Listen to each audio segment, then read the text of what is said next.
નર્મદા જિલ્લા સંકલન તથા ફરિયાદ નિવારણ કમિટીની બેઠક યોજાઈ હતી, જેમાં આમ આદમી પાર્ટી દેડિયાપાડાના ધારાસભ્ય ચૈતર વસાવા ઉપસ્થિત રહ્યા હતા।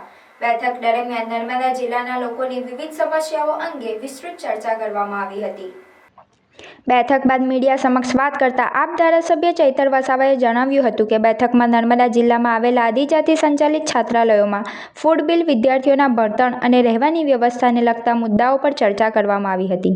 તેમજ વન વિભાગ દ્વારા દેડિયાપાડા વિસ્તારમાં ચાલી રહેલા ડામરના રોડના કામ અટકાવવામાં આવ્યા છે, તે કામ તાત્કાલિક ફરી શરૂ કરવામાં આવે તે અંગે પણ રજૂઆત કરવામાં આવી હતી। ધારાસભ્ય ચૈતર વસાવાએ જણાવ્યું હતું કે નર્મદા જિલ્લાના લોકોના હિતમાં વહીવટીતંત્ર અને પદાધિકારીઓ વચ્ચે યોગ્ય સંકલન થકી કામકાજ આગળ વધે તે જરૂરી છે।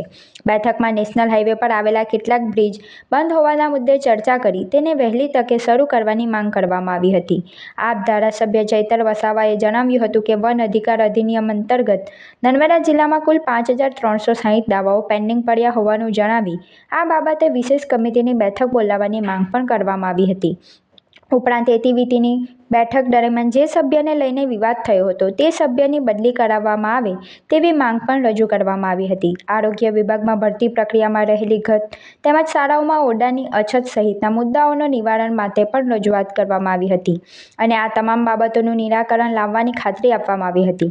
આ તમામ મુદ્દાઓ પર વહીવટીતંત્રને તાત્કાલિક સંકલન કરીને લોકોના હિતમાં સકારાત્મક અને ઝડપી નિર્ણય લેવાય તેવી વિનંતી બેઠકમાં કરવામાં આવી હતી। નર્મદા જિલ્લાના લોકોના હિતના અનેક પ્રશ્નોની ચર્ચાઓ થઈ છે, સાથે તમામ અધિકારીઓ સત્વરે આનું નિરાકરણ આવે એના માટે પણ એમને આશ્વાસન અમને આપ્યું છે।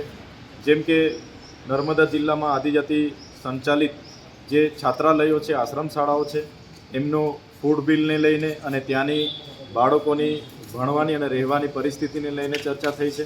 સાથે વન વિભાગ દ્વારા દેડિયાપાડા વિસ્તારના જે ડામર સપાટીના રોડના કામો ચાલુ હતા, બ્રિજના કામો ચાલુ હતા, એમને અટકાવી દેવામાં આવ્યા છે, જે પણ એફસીએની પરવાનગી મળીએથી તાત્કાલિક અસરથી ચાલુ કરવામાં આવે એની પણ વાત થઈ છે। સાથે સાથે રોડ રસ્તાની ગુણવત્તાસભર કામગીરી થાય, સાથે નર્મદા જિલ્લાના જે અતિ પછાત જિલ્લો છે એ જિલ્લાના લોકોના હિતમાં કઈ રીતના વહીવટીતંત્ર કામ કરે, પદાધિકારીઓ સાથે સંકલન થાય અને સત્વરે એનું નિરાકરણ આવે અને વહીવટીતંત્ર જે ગત જિલ્લા સંકલનમાં નેશનલ હાઈવેના કેટલાક બ્રિજો બંધ છે એને પણ પુનઃ ચાલુ કરવામાં આવે।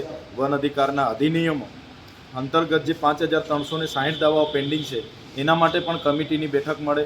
સાથે સાથે અમે જે એટીવીટીની મિટિંગમાં જે સભ્યને લઈને અમારો વિવાદ થયો હતો એ કમિટીના સભ્યને પણ બદલી કરવામાં આવે એની પણ અમે આજે માંગ રાખી છે અને વહીવટીતંત્ર દ્વારા આરોગ્યમાં જે ભરતી પ્રક્રિયાઓમાં જે ઘટ છે, શાળાઓમાં શિક્ષકોની ઘટ છે, ઓરડાઓની ઘટ છે, તમામ બાબતોને લઈને એ નિરાકરણ લાવવા માટેની એમણે બાહેધરી આજે આપી છે।